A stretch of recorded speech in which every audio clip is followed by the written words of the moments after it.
DIG के office में कुर्सी पर शालिनी को देखकर परशुराम के होश उड़ जाते हैं। Serial Mr and Mrs Parshuram के आने वाले एपिसोड में ज़बरदस्त हाई वोल्टेज ड्रामा देखने को मिलने वाला है। कहानी इस मोड़ पर आकर खड़ी हो गई है जहां सच और रिश्तों की सबसे बड़ी परीक्षा होने वाली है। परशुराम पिछले कई दिनों से एक बहुत बड़े मिशन पर लगा हुआ है। वह शहर के दो बड़े और नामी बिजनेसमैन मल्हार और मनीष दीक्षित के खिलाफ सबूत इकट्ठा कर रहा है। बाहर से ये दोनों समाज के सम्मानित और ताकतवर लोग माने जाते हैं, लेकिन परशुराम को शक है कि इनके पीछे एक बहुत बड़ा गैरकानूनी नेटवर्क चल रहा है। शुरुआत में किसी को भी परशुराम की बातों पर यकीन नहीं हुआ था, क्योंकि मल्हार और मनीष दीक्षित का नाम शहर में बहुत इज्जत के साथ लिया जाता है। लेकिन परशुराम ने हार नहीं मानी।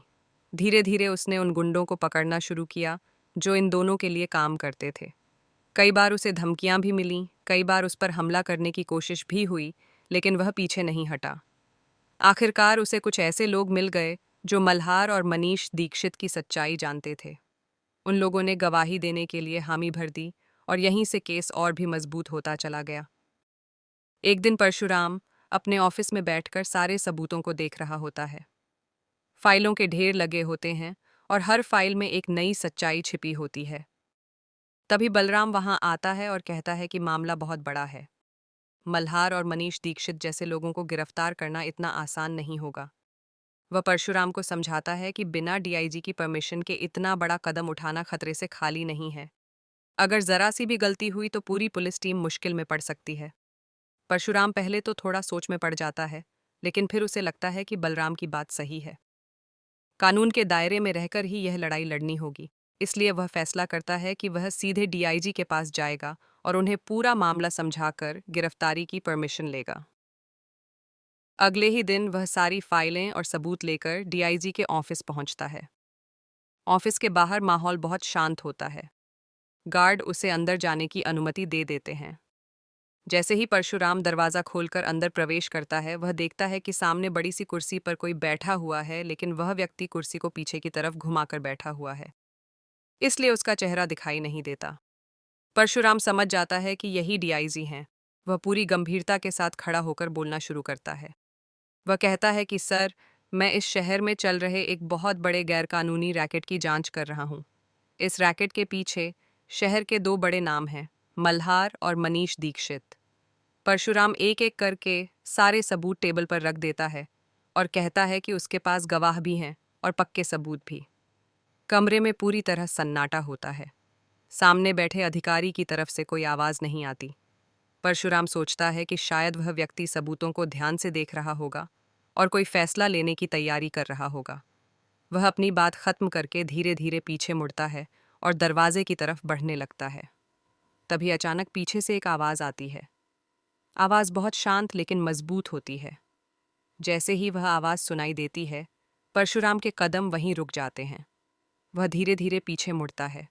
उसी समय कुर्सी भी धीरे धीरे घूमती है और जैसे ही चेहरा सामने आता है, परशुराम पूरी तरह से हैरान रह जाता है। उसकी आंखें फैल जाती हैं और उसके मुंह से बस एक ही शब्द निकलता है, शालिनी। क्योंकि उस कुर्सी पर बैठी होती है उसकी अपनी पत्नी शालिनी। लेकिन आज शालिनी किसी साधारण रूप में नहीं होती। वह पूरी पुलिस वर्दी में, पूरे आत्मविश्वास के साथ डीआईजी की कुर्सी पर बैठी होती है। यह देखकर परशुराम कुछ पल के लिए समझ ही नहीं पाता कि क्या कहे। उसे याद आता है कि शालिनी कुछ दिनों से उससे दूर दूर रह रही थी और हमेशा किसी काम का बहाना बना देती थी। उसे कभी अंदाज़ा भी नहीं था कि उसकी अपनी पत्नी इस शहर की नई डीआईजी बनकर आई है।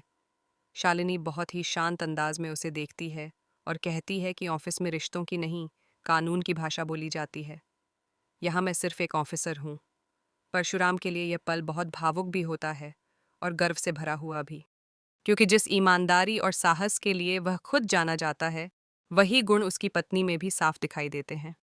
शालिनी बिना ज्यादा समय लिए फाइलों को उठाती है और सबूतों को ध्यान से देखने लगती है। कमरे में कुछ देर तक पूरी खामोशी छाई रहती है। फिर वह धीरे से कहती है कि अगर ये सबूत सच हैं, तो मल्हार और मनीष दीक्षित का बचना नामुमकिन है। इसके बाद वह पेपर्स पर साइन कर देती है और परशुराम को गिरफ्तारी की पूरी अनुमति दे देती है। परशुराम के चेहरे पर हल्की सी मुस्कान आ जाती है। वह आगे बढ़कर शालिनी को गले लगाने की कोशिश करता है, लेकिन शालिनी तुरंत उसे रोक देती है। वह अपनी कैप उतारती है और हल्की मुस्कान के साथ कहती है कि ड्यूटी के वक्त भावनाओं को थोड़ा संभाल कर रखना पड़ता है। इसके बाद दोनों के बीच एक छोटी सी लेकिन गहरी बातचीत होती है। शालिनी बताती है कि उसे खास तौर पर इस शहर में भेजा गया है क्योंकि यहाँ बहुत बड़े स्तर पर भ्रष्टाचार और अपराध का जाल फैला हुआ है और अब वह और परशुराम मिलकर इस पूरे नेटवर्क को खत्म करने वाले हैं। लेकिन असली ट्विस्ट अब भी बाकी होता है। उसी समय शालिनी को एक गुप्त कॉल आता है। कॉल सुनते ही उसके चेहरे के भाव बदल जाते हैं। उसे पता चलता है कि मल्हार और मनीष दीक्षित को पहले ही इस पूरे ऑपरेशन की खबर मिल चुकी है। इसका मतलब साफ होता है कि पुलिस विभाग के अंदर ही कोई ऐसा आदमी है जो इन अपराधियों को जानकारी दे रहा है। अब कहानी और भी रोमांचक हो जाती है क्योंकि परशुराम और शालिनी को सिर्फ अपराधियों से ही नहीं बल्कि अपने ही सिस्टम में छिपे गद्दार से भी लड़ना होगा। आने वाले एपिसोड में देखने को मिलेगा कि मल्हार और मनीष दीक्षित अपने बचाव के लिए कितनी बड़ी चाल चलते हैं।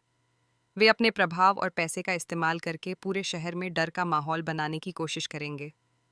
लेकिन इस बार उनके सामने दो ऐसे ईमानदार और बहादुर अफसर खड़े हैं जो किसी भी कीमत पर सच को सामने लाकर रहेंगे।